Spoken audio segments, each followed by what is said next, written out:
John 16:7. I tell you the truth. It's to your advantage that I go away. You see what Jesus is saying here? It's not just like, well, I'm going away, and that's just necessary because of the way that my Father has designed this whole thing, and kind of as a byproduct or a little aside here. We did figure out that you're probably going to need to have the hole that's going to be left by my departure somehow filled here. And so, we decided to try to help out with the situation. We know this isn't the perfect situation, that you're going to be losing me, the Messiah, but we got a substitute coming in, and we know just like a substitute teacher really doesn't measure up to how the main teacher, it's nothing like that. Jesus is saying, look, what you need to recognize is no matter how great you think it might be to have Christ the Messiah with you, specifically, physically, walking at your side, as great as that would be, he's saying to these guys, look, this is one of the things I'm telling you guys so that you won't fall away. You need to recognize it is actually to your advantage that I go away. Get that word, advantage. If I don't go away, the helper will not come to you. But if I go, I'll send him to you. You see what he's saying?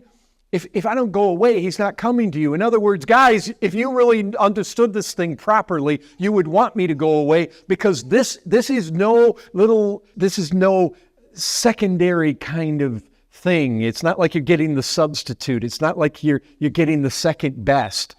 You guys, this is going to be great. And so that's what we need to remember here. This coming of what we have is one called to assist us, one called to come and aid us.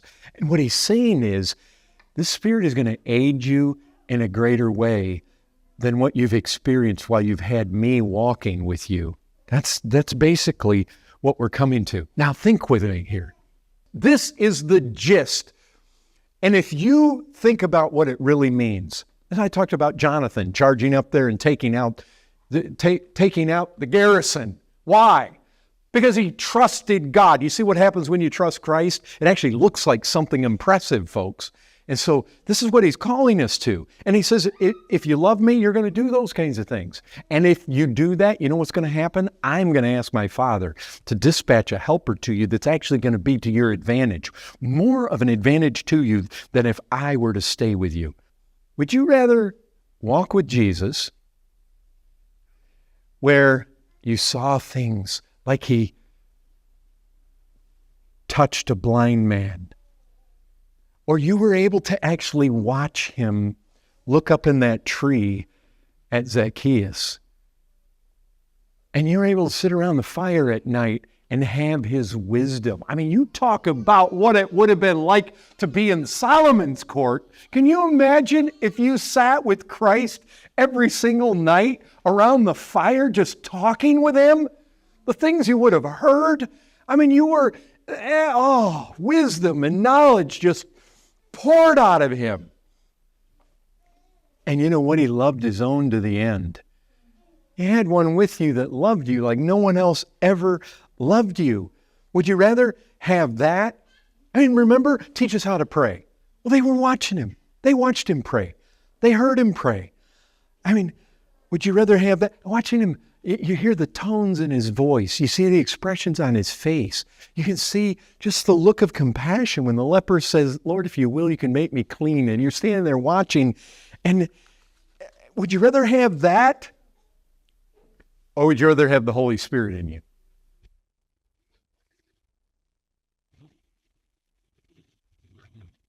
Which would you rather have? Jesus says, guys, if you really know things like I know, you'll prefer the second. That's what he's saying. So here's a question. Here's a question that I would ask.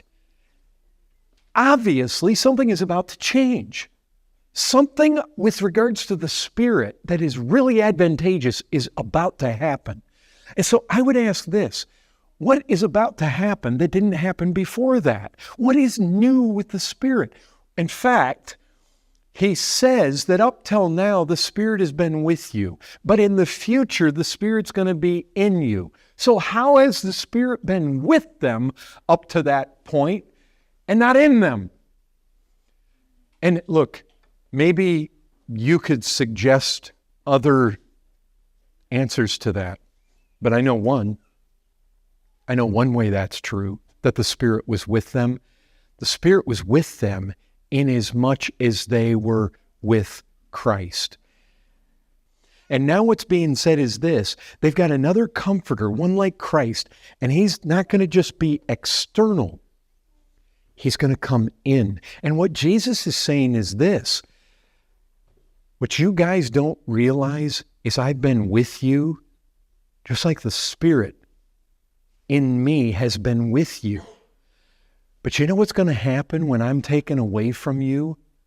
The Spirit is going to come in you. And when the Spirit comes inside, I and the Father in that Spirit are going to come in. Thus far, our relationship, I've been external to you. But now, guys, my Father and I are going to come make our home with you, inside you, by way of the Spirit. You're going to have the triune God dwelling inside you. The disciples are troubled because Jesus is about to leave. It seems like their relationship with him is about to come to an end. But you know what Jesus is teaching is actually the reverse is about to take place. That's the advantage, that he go. And it's going to result in this internalizing of Christ. They're going to lose their teacher, their helper, their comforter, but they're going to gain him in altogether a new way. And that's what verses 18 through 25 are all about. It's not just a phenomenal gift that we've been given Christ, who is this treasure. It's also so glorious that he gives us eyes to actually see the treasure for the preciousness and the worth. I mean, to see the beauty of Christ. It's like, it's worship culminates the whole thing. It's one thing to have the treasure. It's another thing when you find worth in it, where it fills you with joy and glory and song and praise, and you just want to shout because that treasure is yours. This excerpt is from the full sermon, Another Helper from Tim Conway's series, The Upper Room Discourse, Part 16. Listen to the full sermon on I'llBeHonest.com or on our Spotify.